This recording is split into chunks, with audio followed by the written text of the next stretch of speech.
Olá pessoal, hoje é quarta-feira, dia 22 de julho. Esse é o Jornal Últimas Notícias com a apresentação de Ednei Paine. Falando diretamente da capital brasileira do vinho, Bento Gonçalves.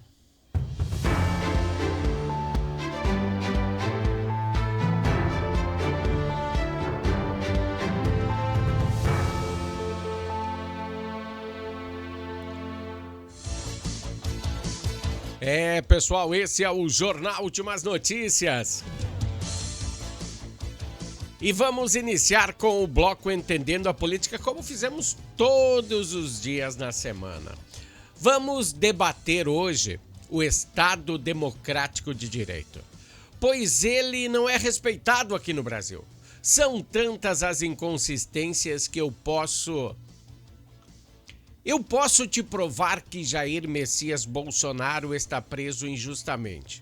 Sim, eu sei que algumas pessoas sabem disso, mas agora eu vou te provar juridicamente do que eu estou falando.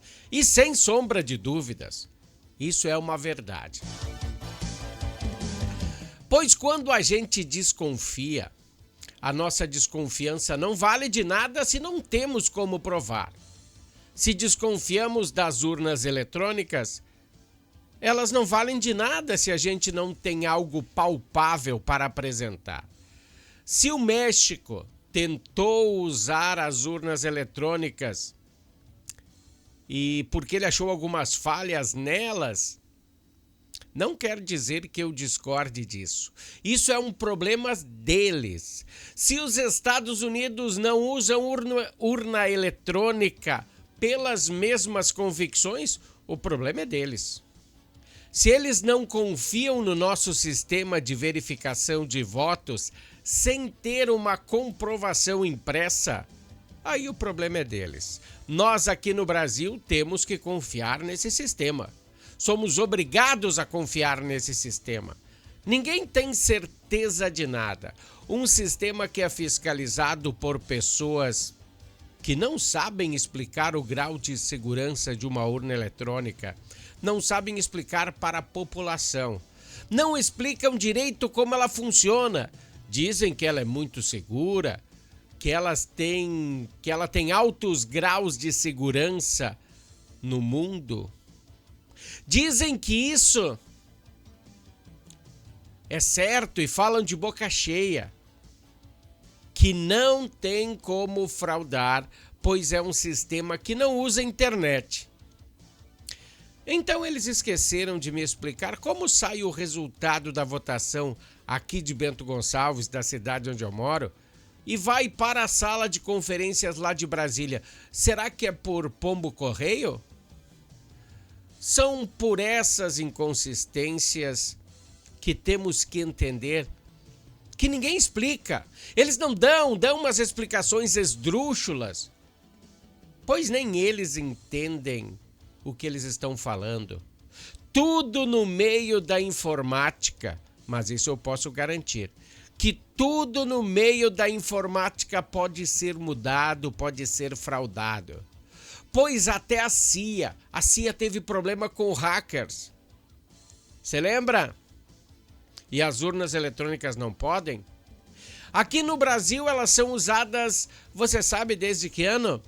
Desde 1996. Então vamos entender que no planeta Terra temos 196 países contabilizados pela ONU. E sabe quantos deles usam urna eletrônica? 16. 16 deles usam essa mesma tecnologia de urna eletrônica, mas não bem a mesma tecnologia, pois cada um tem as suas regrinhas. Sempre tem aquelas nuances. Até em algumas situações eles têm o que deveria ter aqui no Brasil, um compartimento onde quando o eleitor vota, sai um comprovante impresso ali. Não precisa entregar para para a pessoa que está votando. Só que fique dentro da urna eletrônica, no caso de haver alguma dúvida.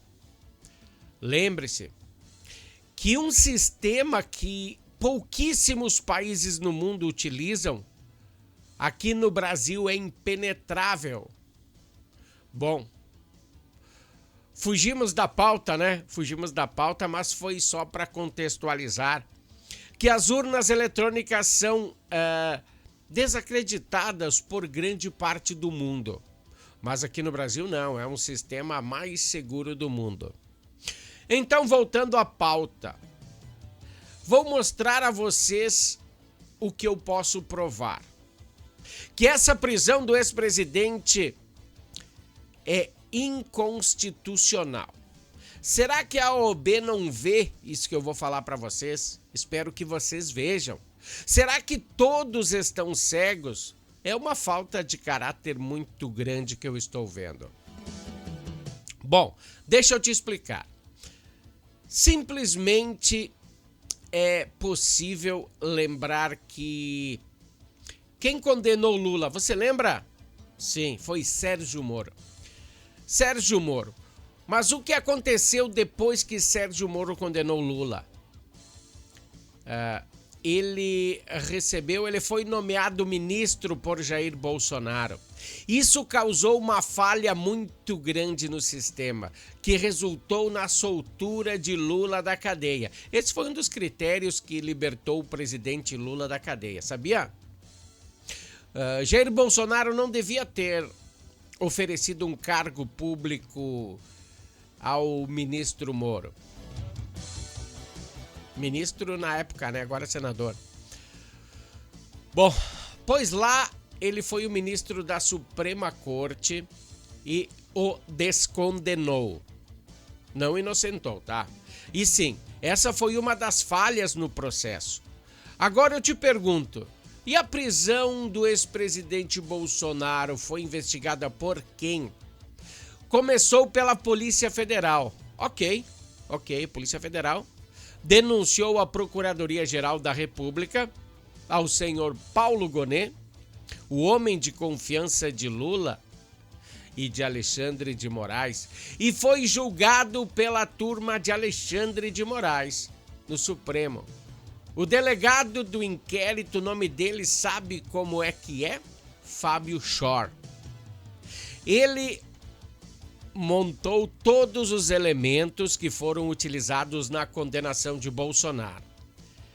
Então, toda essa trama e Bolsonaro foi condenado. E nisso, Fábio Schor ganhou uma premiação. Opa! Fábio Schor ganhou uma premiação? Isso não pode, né? Como da mesma forma ganhou Sérgio Moro. Schor ganhou um cargo de confiança no gabinete de Alexandre de Moraes. E aí, essa é a pedra fundamental que Jair deve ter sido solto imediatamente. Porque se vale para um, vale para outro também. Que falta de caráter essa, hein? De uma Suprema Corte que resguarda a prisão política de um ex-presidente por viés ideológicos. Isso demonstra uma falta de hombridade enorme. Temos que ter noção que a política é uma forma de empatia pelo próximo, pois engloba uma porção de esquemas e de pessoas com viés ideológicos comandam. E para sermos mais diretos, o ministro Alexandre de Moraes arquivou o processo de Fábio Schor. Não, você não ouviu errado. O ministro Alexandre de Moraes arquivou o processo de Fábio Schor. E deixou a cadeia de custódia que Fábio tinha montado ainda mais problemática, pois Bolsonaro foi condenado em cima desse inquérito que foi arquivado. Isso dá um nó nas nossas mentes, não? Não tem lógica. Não tem lógica o que fez Alexandre de Moraes. Ele falou na Rede Globo, lembra que ele falou na Rede Globo que um dos envolvidos no caso era ele? Tantas inconsistências nesse caso que temos que mensurá-las pouco a pouco. Pois senão, o nosso cérebro explodirá. Uma verdadeira vilania. Lembra do Dick Vigarista, da Corrida Maluca? Me parece a mesma situação, só que na vida real. B, dá uma olhadinha no que eu falei hoje aí. Vê se tá legal, se é verdade, se tem algum parecer jurídico. Pois se serve para um ex-presidente, serve para outro. Tem que libertar esse que está preso, né? Bom, esse foi o bloco político do Jornal Últimas Notícias de hoje, para você ficar pensando, hein? Vamos falar de esportes? Vamos falar de esportes, então.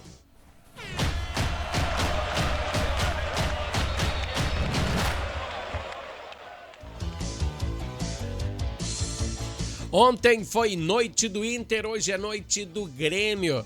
Do Grêmio entrar em campo, mas com a situação adversa. Para diminuir as malevolências da altitude, a equipe só chega em La Paz 2h30 antes da partida. Um médico extra foi solicitado pela equipe.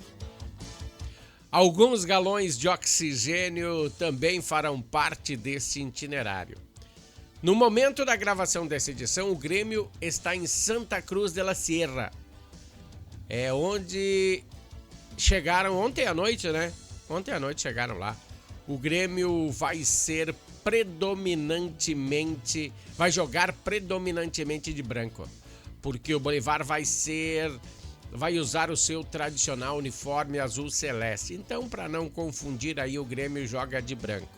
O Grêmio oficializou também agora a contratação de Giovani Cabral, que atuou na Copa do Mundo com a seleção de Cabo Verde. É certo que só faltava o aval do médico e algumas assinaturas, mas os atletas têm que tomar todo o cuidado, né? Até a equipe, até o Grêmio tem que tomar cuidado se de repente o atleta vem meio bichado, né? Tem que tomar todas essas atitudes e seguir em frente. Hoje, então, o Giovani não estará lá na altitude de La Paz. Pela repescagem, né? Que coisa, né? Mais 2 jogos para ver aonde o Grêmio chega. O Internacional voltou ao Brasileirão como o Grêmio, voltou perdendo. Aliás, essa é a 3ª derrota no Brasileirão do Internacional. E na entrevista coletiva depois do jogo, o Paulo Pesolano admitiu que não tem muitas alternativas para pôr em campo e por isso ele perdeu o jogo. Sem contar que daqui para frente só vai ter pedreira, hein, Pesolano? Você acha que a sua vida vai ser fácil? Nananina, não. Vai ter agora o Atlético, né, com o gramado sintético. Sem contar que o Atlético Paranaense é o 3º na tabela. O Furacão é o 3º na tabela. Depois o Internacional enfrentará o Flamengo, o Urubu, que é o 2º. Depois tem o Corinthians, jogo de ida e volta da Copa do Brasil. Sem contar que alguns times lá de baixo da tabela, se subirem, eles empurram a dupla Grenal para o final da tabela. Não só o Inter, mas também o Grêmio. Outra bomba que o Pesolano vai ter que desarmar agora, vai ter que se preocupar, é devido à expulsão de Vitor Gabriel, que aconteceu ontem. Bom, vão acontecer algumas coisas extras na vida do Colorado, pois cometeu uma falta inconsequente, fraturou a perna do jogador do Cruzeiro, Gabriel Peck, que estava estreando com a camisa da Raposa. Então o STJD está avaliando deixar o jogador do Internacional de castigo ao mesmo tempo que Gabriel ficar afastado dos jogos. O atleta da Raposa quebrou a tíbia. Certamente em 2026 ele não atuará mais. Esse é mais um pepino para o Paulo Pesolano descascar. Amanhã tem mais. Deixa eu dizer para vocês aí, a Natal Fitness é que é a nossa patrocinadora no bloco esportivo. Dá uma olhada aí. Natal Fitness, a sua loja de acessórios esportivos. Atendemos os segmentos de caminhada, trilha, corridas, pilates, yoga, academia, paddle, beach tênis, ciclismo, natação e acessórios. Você também pode adquirir os produtos pelo site, que é natalfitness.com.br.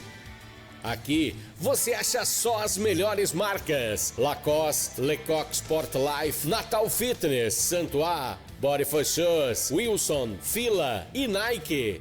Natal Fitness fica na rua Senador Joaquim Pedro Salgado, 270, ao lado do Shopping América.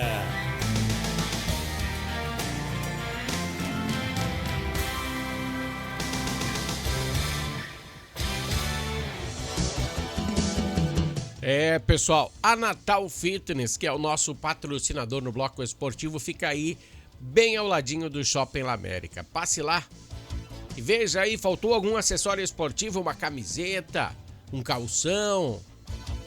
Vai lá. Bom, deixa eu falar numa situação complicada de falar fora do bloco político, mas eu vou ter que falar para vocês. Pois estamos entrando em um momento complicado, em um momento eleitoral. Do início das nossas conversas diárias, eu sempre apresento um quadro chamado Entendendo a Política, onde eu falo sobre as façanhas da política brasileira, do mundo, e friso o quanto devemos pesquisar sobre os postulantes aos cargos do governo. Eu falo bastante para você pesquisar sobre a história daquela pessoa que você vai votar. Por quê? Porque você tem que saber como elas agem fora dos holofotes. Quer saber como uma pessoa se comporta fora dos holofotes? Entra aí no Dr. Google. Uma vez não tinha, agora tem. Pois alguns deles são verdadeiros parasitas, tá?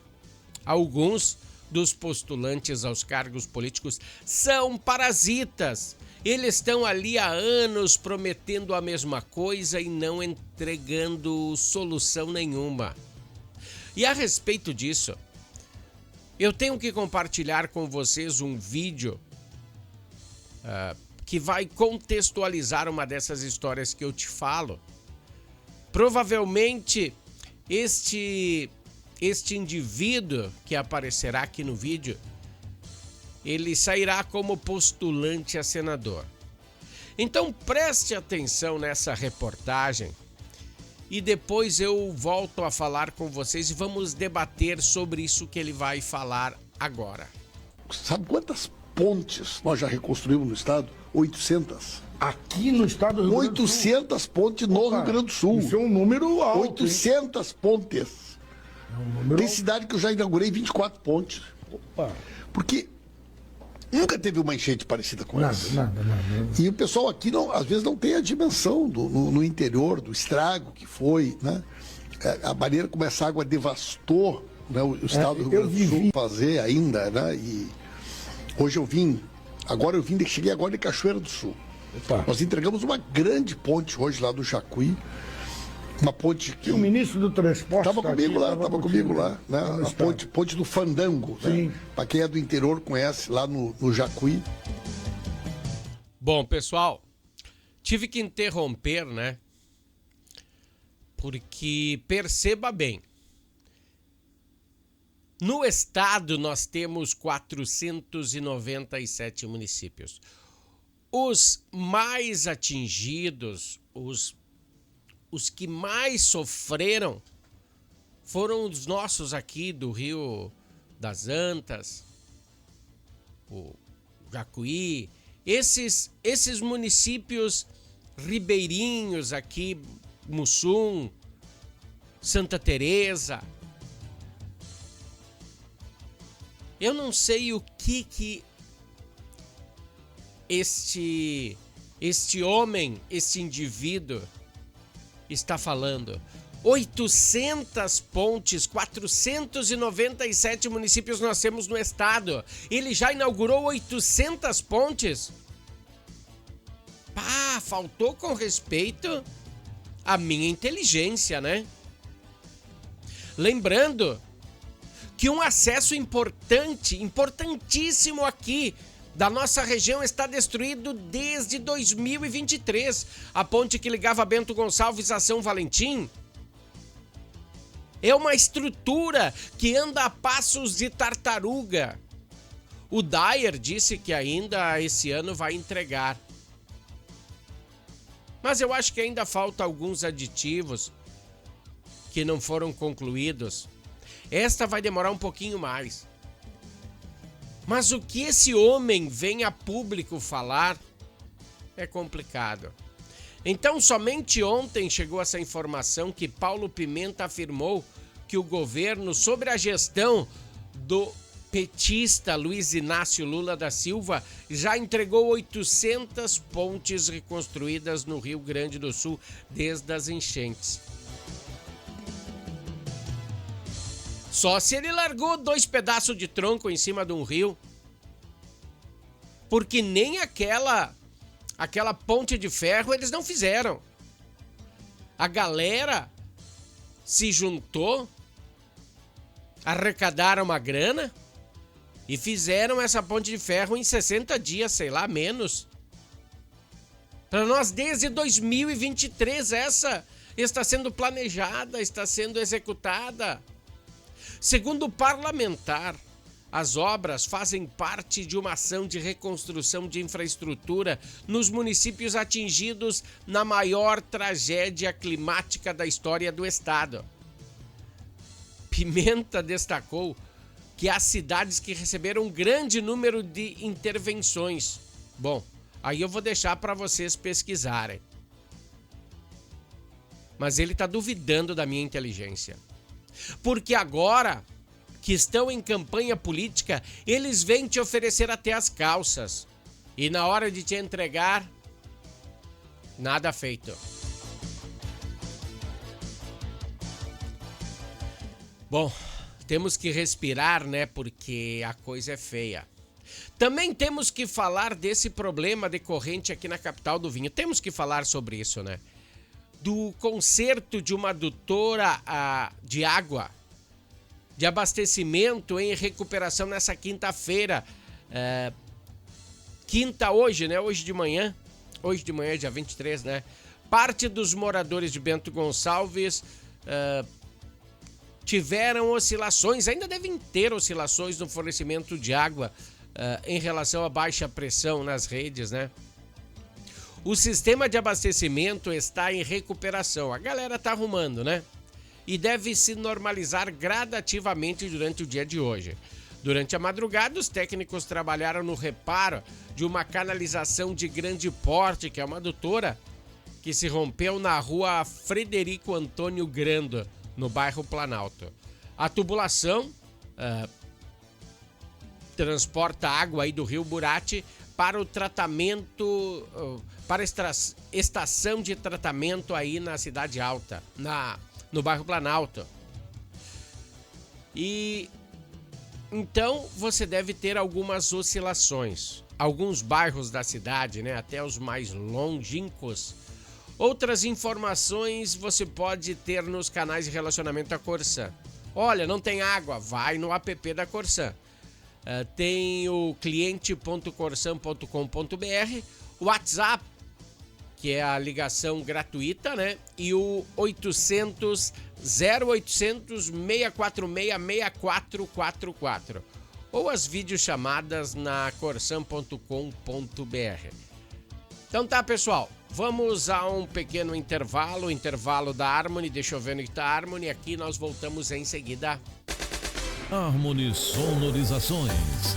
Mais do que som e luz, a Harmony Sonorizações oferece para você um serviço com mais de 30 anos de experiência em festas de casamentos, eventos corporativos, palestras, aniversários, baladas e shows musicais. Devido à qualidade em seu trabalho, a empresa se tornou uma referência em seu segmento. Harmony Sonorizações, o som na medida do seu bom gosto. Temos 2 patrocinadores aqui no Jornal Últimas Notícias. E Harmony Sonorizações e Natal Fitness, esses 2 são os 2 patrocinadores de fé do Jornal Últimas Notícias. Bom, vamos falar de pontes e tragédias. A estrutura sobre o Rio das Antas, aí na linha Alcântara, em Bento Gonçalves e Cotiporã, continua interditada, tá? Pelo menos até essa edição. E permanece aí por causa da elevação do rio, ainda que não há previsão oficial de liberação. Nessa mesma linha, né, a ponte do Rio Carreiro, entre Cotiporã, tem a liberação parcial, né? Apenas veículos com até 10 toneladas podem passar.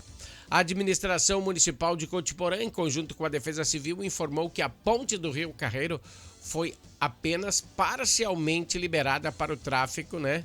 Com um peso máximo de 10 toneladas. A decisão foi tomada após uma avaliação preliminar realizada pelas equipes técnicas.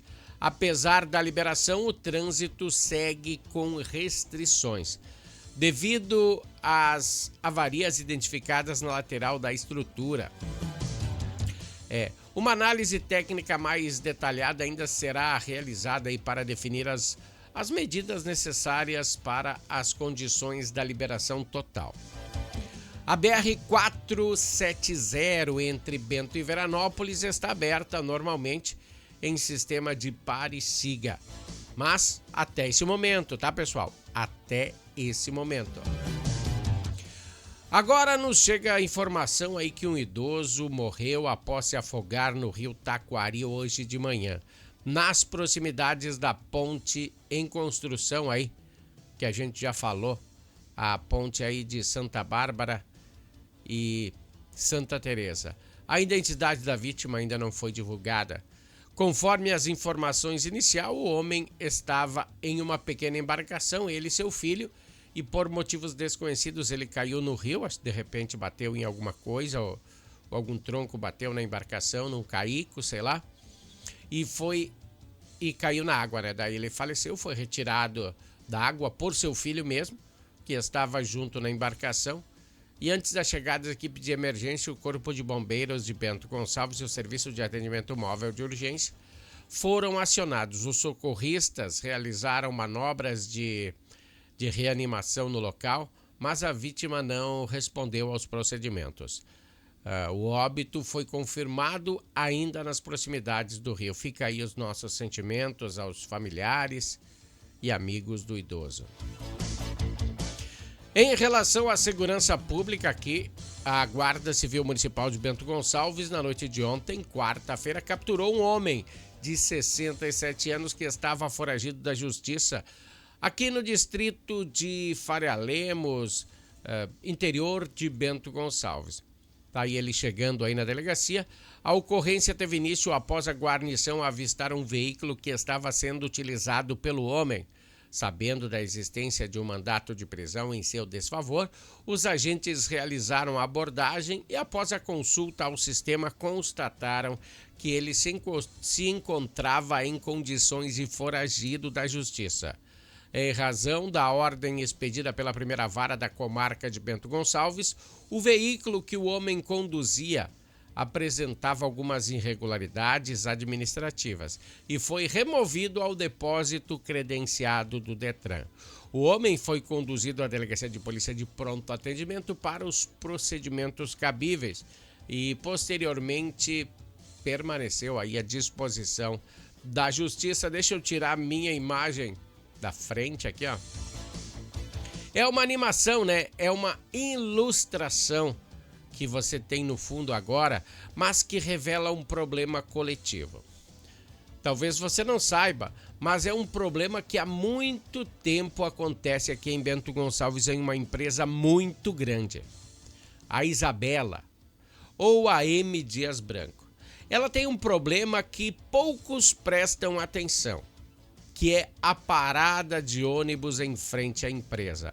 Não temos a imagem da parada em frente à empresa, mas botamos uma ilustração para você entender o que eu quero falar. Pois vem causando bastante desconforto aos que utilizam. Os usuários perdem muito tempo ao poder público que seja olhada mais a fundo esse problema. Segundo os usuários, a estrutura atual, bem em frente à M. Dias Branco, é insuficiente para atender a grande quantidade de pessoas que a utilizam. Pois a M. Dias Branco, a Isabela, é muito grande, tem muita gente que depende de ônibus aí. E o local é usado diariamente, podendo receber muita gente em situações extremas. E o problema se intensifica em dias de chuva e de calor intenso. Quando muitos trabalhadores se aglomeram no local, ele é insuficiente. É apenas uma pequena parada de ônibus. A reivindicação já é antiga e envolve tanto os funcionários da fábrica Isabela quanto trabalhadores do moinho. Ali atrás da Isabela tem um moinho. Eles afirmam que ao longo dos anos já solicitaram ao poder público a instalação de uma parada de ônibus maior, mais adequada. Mas, até o momento, nenhuma medida adotada foi ampliada, né? O local representa uma questão de dignidade para quem depende diariamente do transporte coletivo. Eu acho que a galera pediu, mas pediu num momento diferente. Tem que pedir no momento de eleição. Daí eles olham um pouquinho mais com afinco para a solução. Tem uma mulher com guarda-chuva e lá o pessoal, quando chove, o pessoal se molha. Quando tem muito sol, o pessoal fica no sol. Isso pode causar problemas à saúde. Então, ô pessoal, ô prefeitura, ô vereadores, dá uma olhadinha nesse quesito aí, que com certeza vocês ganharão ponto com essa galera. Esse foi o Jornal Últimas Notícias de hoje, dia 23/7/2026. Nos encontraremos amanhã. Até lá, pessoal. Valeu, tchau.